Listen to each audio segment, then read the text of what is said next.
എന്താണ് പെണ്ണെ ഒരാലോചന? വയറിൽ കൂടെ ചുറ്റിയുള്ള ആ ചോദ്യത്തിൽ നിന്ന് തന്നെ അതാരാണെന്ന് അച്ചുവിന് ബോധ്യമായിരുന്നു. എന്താടാ, എന്താ മുഖം വല്ലാതെ ഇരിക്കുന്നേ? ഞാൻ ലച്ചുവിനെ കുറിച്ച് ഓർക്കുകയായിരുന്നു. കിച്ചേട്ടാ, ഞാനൊരു കാര്യം ചോദിക്കട്ടെ? അച്ചു അവന് നേരെ തിരിഞ്ഞു നിന്നുകൊണ്ട് ചോദിച്ചു. എന്താടേ, ചോദിക്കേ. അത് ആദ്യേട്ടൻ അവളെ സ്നേഹിക്കില്ലേ? അച്ചു വിഷമത്തോടെ ചോദിച്ചു. ഞാനൊരു കാര്യം പറയട്ടെ നിന്നോട്? കിച്ചു അച്ചുവിനെ നോക്കിക്കൊണ്ട് പറഞ്ഞു. അവൻ എന്താണ് പറയാൻ പോകുന്നതെന്നറിയാൻ അച്ചു അവനെ നോക്കി. കിച്ചുവേട്ടാ! പുറകിൽ നിന്നാരോ വിളിച്ചതും കിച്ചുവും അവനൊപ്പം അച്ചുവും തിരിഞ്ഞു നോക്കി. ആദിയായിരുന്നു അത്, അവനൊപ്പം നിഹയും. എന്താ ആദി? അവരെയൊന്ന് സംശയദൃഷ്ടിയിൽ നോക്കിക്കൊണ്ട് കിച്ചു ചോദിച്ചു. അത് എനിക്ക് കിച്ചേട്ടനോട് കുറച്ച് കാര്യങ്ങൾ സംസാരിക്കാനുണ്ട്, ആദി പറഞ്ഞു. അത് കേട്ടതും അച്ചു അവിടെ നിന്നും പോകാൻ തുടങ്ങി. അച്ചു, മോളും കൂടെ കേൾക്കണം. മോള് മാത്രമല്ല, കണ്ണേട്ടനും അജിത്തേട്ടനും ശ്യാമും അവരെല്ലാവരും വേണം, ആദി പറഞ്ഞു.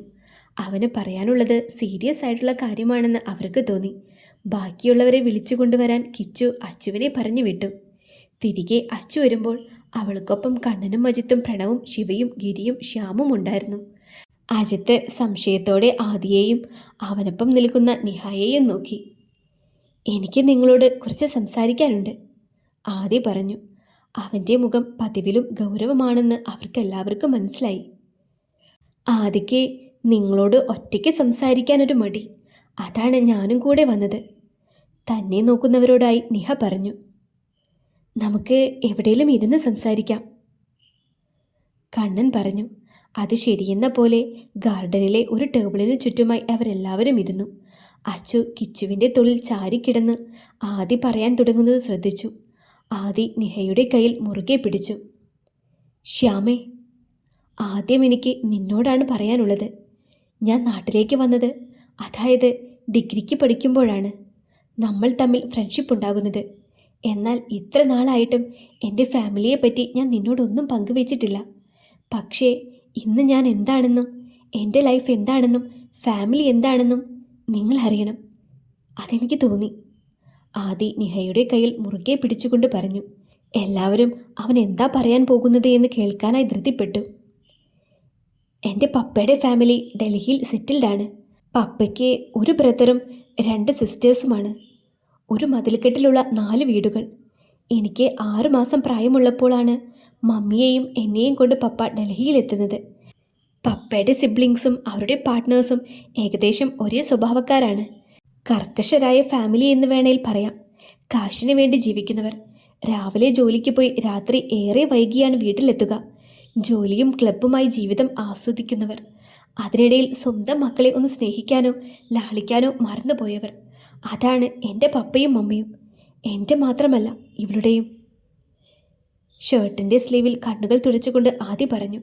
നിഹയുടെ കണ്ണുകൾ നിറഞ്ഞിരുന്നു. ചെറുപ്പത്തിൽ ഞാൻ അധികം ആരോടും അടുപ്പം കൂട്ടാത്ത ക്യാരക്ടറായിരുന്നു. എനിക്ക് കൂട്ടായി ഉണ്ടായിരുന്നത് നിഹയും അവളുടെ ചേട്ടൻ നിഹാലും പിന്നെ കാർത്തികിയുമായിരുന്നു. അച്ഛനമ്മമാരുടെ സ്നേഹം ലഭിക്കാതെ ഡൽഹി എന്ന നഗരത്തിൽ വളർന്നവരാണ് ഞങ്ങൾ. +2 വരെ ആ നാട്ടിൽ പിടിച്ചു നിന്നു ഞങ്ങൾ. നിഹാൽ +2 കഴിഞ്ഞതും ചെന്നൈയിലേക്ക് സ്റ്റഡിക്ക് വേണ്ടി പോയി. നിഹ ബാംഗ്ലൂർക്കും. കാർത്തി അവനൊരു പ്രത്യേക ടൈപ്പാണ്. അവൻ ഹൈദരാബാദ് സ്റ്റഡീസ് എന്ന് പറഞ്ഞു പോയിട്ട് വർഷങ്ങളായി. ഡൽഹിയിൽ നിൽക്കാൻ താല്പര്യമില്ലാത്തത് കൊണ്ട് തന്നെ വീട്ടിൽ ബഹളം വെച്ച് നാട്ടിലേക്ക് +2 കഴിഞ്ഞ് ഞാൻ വന്നത്. എൻ്റെ അമ്മമ്മയുടെ നാടാണ് നിങ്ങളുടെ നാട്. അമ്മയുടെ അനിയനും ഭാര്യയ്ക്കും മക്കളില്ലാത്തത് കൊണ്ട് തന്നെ സ്വന്തം മകനെ പോലെയാണ് അവരെന്നെ നോക്കിയത് ഈ കാലം അത്രയും. ഡൽഹിയിൽ നിന്ന് പോരുമ്പോൾ ആകെ ഉണ്ടായിരുന്ന വിഷമം കൂടെയുള്ള ഇവരെ കാണാൻ സാധിക്കില്ല എന്നായിരുന്നു. ഇനിയൊരിക്കലും ആ നാട്ടിലേക്ക് പോവില്ല എന്ന് ഞാൻ മനസ്സാലെ ഉറപ്പിച്ചിരുന്നു.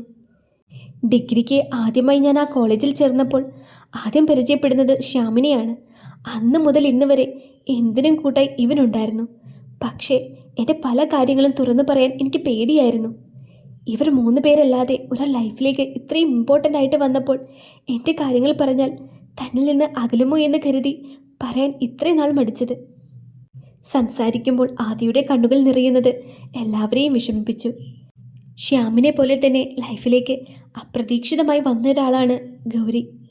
ആ പേര് പറയുമ്പോൾ ആദിയുടെ മുഖം വലിഞ്ഞു മുറുകുന്നത് എല്ലാവരും കണ്ടു. നിഹ പെട്ടെന്ന് അവൻ്റെ കയ്യിൽ പിടിച്ചു. ഗൗരി ആ നാട്ടുകാരിയാണ്. നമ്മുടെ റേഷൻ കടയുടെ അടുത്തുള്ള വളവിൻ്റെ അവിടെയാണ് വീട്. വലിഞ്ഞു മുറുകിയ മുഖത്തോടെ ആദി പറഞ്ഞു. എന്നാൽ അത് കേട്ട് എല്ലാവരും മുഖത്തോട് മുഖം നോക്കി. ഇങ്ങോട്ട് വന്ന് ഇഷ്ടമാണെന്ന് പറഞ്ഞവൾ ആദ്യം അവോയ്ഡ് ചെയ്തു. പക്ഷേ അവോയ്ഡ് ചെയ്യുമ്പോഴെല്ലാം എന്നിലേക്ക് വീണ്ടും വീണ്ടും ഇഷ്ടമാണെന്ന് പറഞ്ഞു വരികയായിരുന്നു ഗൗരി. കുറേ നാളുകളായതും അവളെക്കുറിച്ച് ഞാനും ഓർത്തു തുടങ്ങിയിരുന്നു. മാതാപിതാക്കളെ സ്നേഹം അനുഭവിക്കാത്ത ഞാൻ ഒരു പെണ്ണ് തന്നെ ജീവന തുല്യം സ്നേഹിക്കുന്നു എന്നറിയുമ്പോൾ എങ്ങനെ ആ സ്നേഹം വേണ്ടെന്ന് വെക്കാൻ തോന്നും? തിരിച്ച് ഞാനും സ്നേഹിച്ചു, ഒരുപാട്, ജീവനോളം. അവസാനം വീട്ടിൽ പിടിച്ചപ്പോൾ അവളെന്നെ അന്തസ്സായി തേച്ചിട്ട് പോയി. അതിന് അവൾ പറഞ്ഞ കാരണം എന്താണെന്നറിയോ? സ്വന്തം മാതാപിതാക്കൾ പോലും സ്നേഹിക്കാത്ത എന്നോട് എന്ത് വിശ്വാസത്തിലാണ് കൂടെ വരുന്നത് എന്ന്, എന്ത് വിശ്വാസത്തിൽ ജീവിക്കുക എന്ന്. എൻ്റെ മാതാപിതാക്കളുടെ സ്വഭാവം തന്നെയാവും എനിക്കെന്ന്, ഞാൻ അവളെ ചതിക്കുമെന്ന്. അങ്ങനെയെല്ലാം പറഞ്ഞുകൊണ്ട് അവൾ പോകുമ്പോൾ ചങ്ക് തകർന്നു പോയിട്ടുണ്ട്. അതിനേക്കാൾ വേദനയായിരുന്നു ഞാനാണ് അവളെ ചതിച്ചത് എന്ന് ഓരോരുത്തരോടും അവൾ പറഞ്ഞു നടന്നപ്പോൾ. ആദിയുടെ മുഖം വിഷമത്തിൽ താഴ്ന്നുപോയി. നിഹയിൽ ആ നിമിഷം കണ്ടത് ദേഷ്യമായിരുന്നു. ഫാമിലിക്ക് ഒന്ന് ഒത്തുകൂടണമെന്ന് പറഞ്ഞതുകൊണ്ടാണ് ഊട്ടിയിലേക്ക് എല്ലാവരെയും കൂടെ ഒരു ട്രിപ്പ് വെച്ചത്. പപ്പയുടെ ഒരൊറ്റ വാശിയിലാണ് ഞാൻ ഇങ്ങോട്ട് വന്നത്. വരുവാൻ ഒട്ടും തന്നെ താല്പര്യം എനിക്കുണ്ടായിരുന്നില്ല. പക്ഷേ ഇപ്പോൾ വന്നത് നന്നായെന്ന് മനസ്സ് പറയുന്നത് പോലെ. PG കഴിഞ്ഞാൽ എന്നെ USA വിടാനാണ് പപ്പയുടെ പ്ലാൻ. പപ്പയുടെ പെങ്ങളുടെ മകൾ നേത്ര അവിടെയാണ് ജോബ്. എന്നെ അവളെക്കൊണ്ട് വിവാഹം കഴിപ്പിക്കാനാണ് വീട്ടുകാരുടെ പ്ലാന്. ആദ്യം പറഞ്ഞതും എല്ലാവരും ഞെട്ടി.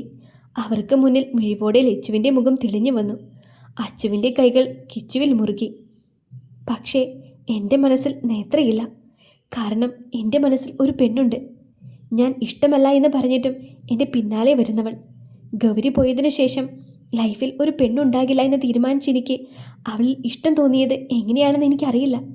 പക്ഷേ ഇപ്പോൾ ഒത്തിരി ഇഷ്ടം, മറക്കാൻ പറ്റാത്ത ഇഷ്ടം. പക്ഷേ തുറന്നു പറയുവാൻ പേടിയാ. ആദ്യം പറഞ്ഞുകൊണ്ട് എഴുന്നേറ്റു. അജിത്തിൻ്റെയും പ്രണവിൻ്റെയും മുന്നിൽ മുട്ടുകുത്തി നിന്നുകൊണ്ട് അവരുടെ കൈകൾ കൂട്ടിപ്പിടിച്ചു. എനിക്ക് തരുമോ നിങ്ങളുടെ അനിയത്തിക്കുട്ടിയെ, ലച്ചുവിനെ? വിഷമിപ്പിക്കില്ല. ജീവനുള്ള കാലം അത്രയും ഈ നെഞ്ചിൽ കൊണ്ടു നടന്നോളാം. നിറഞ്ഞ കണ്ണുകൾ തുടച്ചു മാറ്റിക്കൊണ്ട് ആദി അവരോട് അപേക്ഷ പോലെ പറഞ്ഞു. ആദി പറഞ്ഞു നിർത്തിയതും ശക്തമായി തന്നെ അജിത്ത് അവൻ്റെ കവിളിൽ ആഞ്ഞടിച്ചിരുന്നു. കവിളിൽ കിട്ടിയ അടിയുടെ ഷോക്കിൽ ആദി കവിളിൽ കൈവച്ചു പോയി. പിടഞ്ഞുകൊണ്ട് അജിത്തിനെ നോക്കി. നിനക്കവളെ ഇഷ്ടമായിരുന്നിട്ടാണോടാ പുല്ലേ ഇത്ര ദിവസം അതിനെ കരയിപ്പിച്ചേ? ആദിയുടെ ഷർട്ടിൽ പിടിച്ചുലച്ചുകൊണ്ട് അജിത്ത് ദേഷ്യത്തിൽ ചോദിച്ചു. അജിത്തെ വിട്. ആദ്യം അവന് പറയാനുള്ളത് കേൾക്ക്, എന്നിട്ട് മതി ഈ ദേഷ്യവും തല്ലലും ഒക്കെ. ബലമായി തന്നെ അജിത്തിൻ്റെ കൈകൾ ആദിയുടെ ഷർട്ടിൽ നിന്ന് വിടുവിപ്പിച്ചുകൊണ്ട് കിച്ചു പറഞ്ഞു. ആദി, നിനക്ക് പറയാനുള്ളത് പറയും. കണ്ണനും കിച്ചു പറഞ്ഞതിന് ന്യായീകരണമായി കൊണ്ട് പറഞ്ഞു. അത് ഞാൻ ആ നാട്ടിലേക്ക് വന്നിട്ട് 5-6 വർഷം കഴിഞ്ഞു. പലവട്ടം ഞാൻ ലച്ചുവിനെ കണ്ടിട്ടുണ്ട്. ചേട്ടന്മാർക്കൊപ്പം കുറുമ്പും കാണിച്ച് നടക്കുന്ന ചെറിയ ലച്ചുവിനെ ഒരുപാട് കണ്ടിട്ടുണ്ട്. ശ്യാമിനൊപ്പം നിങ്ങളുടെ വീട്ടിലേക്ക് വരുമ്പോഴും കണ്ടിട്ടുണ്ട്. പക്ഷേ ഞാനധികം ശ്രദ്ധ കൊടുത്തിട്ടില്ല. കാരണം ഗൗരിയായിരുന്നു. എന്നു മുതലാണ് ഞാൻ ലച്ചുവിനെ ശ്രദ്ധിച്ചു തുടങ്ങിയതെന്ന് എനിക്കറിയില്ല. പക്ഷേ അത് ഗൗരി എൻ്റെ ലൈഫിൽ നിന്ന് പോയതിനു ശേഷമായിരുന്നു. ലച്ചുവിനെയും അച്ചുവിനെയും ഞാൻ പല സ്ഥലത്ത് വെച്ച് കാണാറുണ്ട്, സംസാരിക്കാറുണ്ട്. അപ്പോഴെല്ലാം ലച്ചു എന്നെ മാത്രം നോക്കുന്നത് ഞാൻ കണ്ടിട്ടുണ്ട് പലതവണ. കുറച്ചു നാൾ മുമ്പാണ് ലച്ചുവിനെ ഞാൻ ശ്രദ്ധിച്ചു തുടങ്ങിയത്. അതിൻ്റെ കാരണം എന്നെ നോക്കുമ്പോൾ തിളങ്ങുന്ന അവളുടെ കണ്ണുകൾ, പുഞ്ചിരി, ഇതെല്ലാം എനിക്കൊരു ഡൗട്ടുണ്ടായിരുന്നു. പക്ഷേ ഞാനതിനത്ര ശ്രദ്ധ കൊടുത്തിരുന്നില്ല. പിന്നെ അവളെ ഞാൻ ശ്രദ്ധിച്ചിരുന്നു. ശ്യാമിനെ പോലെയല്ല അവളുടെ മനസ്സിൽ ഞാനെന്ന് എനിക്ക് തോന്നി. ഇവനോടത് പറയണമെന്നുണ്ടായിരുന്നു. പക്ഷേ എന്തോ പറയാൻ തോന്നിയില്ല. പക്ഷേ ഇടയ്ക്കെപ്പോഴും ഞാനും അവളെ നോക്കി തുടങ്ങി, അവൾ അറിയാതെ തന്നെ. കാരണം ഗൗരി പോയതിനു ശേഷം ഒരു പെണ്ണ് ലൈഫിൽ ഉണ്ടാവില്ല എന്ന് കരുതിയവനാണ് ഞാൻ. പക്ഷേ എന്തോ ലച്ചുവിനെ ശ്രദ്ധിച്ചു തുടങ്ങിയ നാൾ മുതൽ വല്ലാത്തൊരു പോസിറ്റീവ് വൈബായിരുന്നു. പിന്നെ ഞാൻ പോലും പ്രതീക്ഷിക്കാതെ ഒരു ദിവസം പാടത്ത് വെച്ച് ലച്ചു എന്നെ പ്രപ്പോസ് ചെയ്തു. എന്താ പറയേണ്ടതെന്ന് എനിക്കറിയില്ലായിരുന്നു. ഒന്നാമത് ഞാൻ പറയാതിരുന്നത് അവൾ 10ാം ക്ലാസ് കഴിഞ്ഞിട്ടുള്ളൂ, ഇനിയും വളരാനുണ്ട്. പിന്നെ ഞാൻ കാരണം അവൾക്ക് എന്തെങ്കിലും ബുദ്ധിമുട്ടുണ്ടായാൽ അജിത്തേട്ടനോ പ്രണവേട്ടനോ മാത്രമല്ല, ബാക്കി നിങ്ങൾ എല്ലാവരും എന്നെ കയറി പഞ്ഞിക്കിടുമെന്ന് എനിക്കറിയാം. അതാണ് പറയാൻ എനിക്കൊരു മടി തോന്നിയത്. മാത്രമല്ല, ശ്യാമിൻ്റെ പെങ്ങൾ കൂടിയാണല്ലോ ലച്ചു. അതും ഒരു പ്രശ്നമായിരുന്നു എനിക്ക് മുന്നിൽ. പിന്നെ അന്നൊരു ദിവസം കിച്ചേട്ടൻ എന്നോട് വന്ന് സംസാരിച്ചപ്പോഴാണ് അവൾക്ക് എന്നോടുള്ള സ്നേഹം എത്രമാത്രം ആത്മാർത്ഥമാണെന്ന് എനിക്ക് ബോധ്യമായത്. അവൾക്ക് എന്നെ ജീവനോളം ഇഷ്ടമാണെന്ന് മനസ്സിലായത്. ആദി പറഞ്ഞതും എല്ലാവരുടെയും നോട്ടം അവസാനം അച്ചുവിനെ ചേർത്ത് പിടിച്ചിരിക്കുന്ന കിച്ചുവിലെത്തി നിന്നു. അവനാണേൽ ചിരിച്ചുകൊണ്ടിരിക്കുകയാണ്.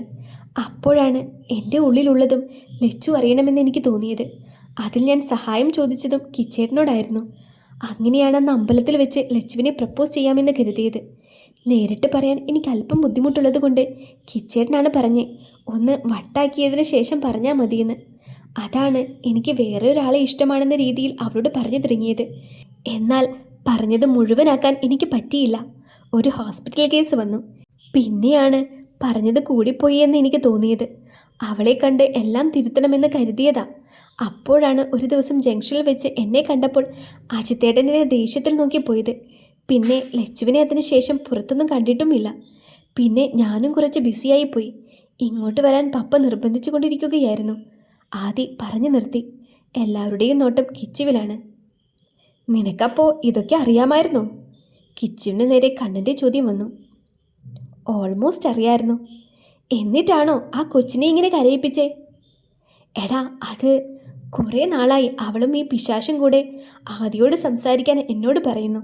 ഇവനോട് സംസാരിച്ചപ്പോൾ ഇവനും അവളെ ഇഷ്ടമാണെന്ന് മനസ്സിലായി. പിന്നെ ഒന്ന് വട്ട് കളിപ്പിച്ചിട്ട് പറഞ്ഞാൽ മതിയെന്ന് പറഞ്ഞത് ഞാനാ. കിച്ചു പറഞ്ഞു നിർത്തിയതും അച്ചു അവൻ്റെ കയ്യിൽ അമർത്തി നുള്ളി. നിങ്ങൾ കാരണം എൻ്റെ കൊച്ചു എന്തോരം കരഞ്ഞുവെന്നോ? അച്ചു കിച്ചുവിനെ കുറിപ്പിച്ചു നോക്കി. അജിത്തേട്ടാ, എനിക്ക് അവളോടൊന്ന് സംസാരിക്കണം. ആദി അജിത്തിനെ നോക്കിക്കൊണ്ട് പറഞ്ഞു. പ്രണവ് ആദിയെയും കൊണ്ട് ലച്ചുവിൻ്റെ അടുത്തേക്ക് നടന്നു. റാം, നീ എന്താ ഒന്നും പറയാത്തേ? ബെഡിലിരുന്ന റാമിനെ നോക്കിക്കൊണ്ട് രാഹുൽ ചോദിച്ചു. ഞാൻ എന്ത് പറയാനാണ്? എടാ, നമ്മൾ അന്ന് കണ്ട കുട്ടി, അത് രാഹുൽ, അത് നമ്മുടെ വാച്ചിയല്ലേടാ? അതെ, അത് നമ്മുടെ വാച്ചിയാ, റാം ഉറപ്പോടെ പറഞ്ഞു. എടാ, പക്ഷേ വാച്ചിയുമായി ചെറിയ സാമ്യം മാത്രമേ ആ കൊച്ചിനുള്ളൂ. അത് നമ്മുടെ വാച്ചിയാണ് എന്ന് എങ്ങനെ ഉറപ്പിക്കും? അല്ല രാഹുൽ, അത് നമ്മുടെ വാച്ചിയാ. അതെ, അത് വാച്ചിയാണ്, തലയിലെ മുടി പറിച്ചു വലിച്ചുകൊണ്ട് റാം പറഞ്ഞു. ഒപ്പം പുറത്തേക്കിറങ്ങി പോവുകയും ചെയ്തു. അവന് പിന്നാലെ രാഹുലും. പുറത്തെ ഗാർഡൻ ഏരിയയിൽ ലക്ഷ്യമാക്കി അവൻ നടന്നു. ഗാർഡൻ്റെ സൈഡിലായി കണ്ട കാഴ്ചയിൽ റാമും രാഹുലും ഞെട്ടിക്കൊണ്ട് അങ്ങോട്ട് നോക്കി. അച്ചുവിൻ്റെ ചുണ്ടുകളിൽ ചുംബിക്കുന്ന കിച്ചു. ഡാ,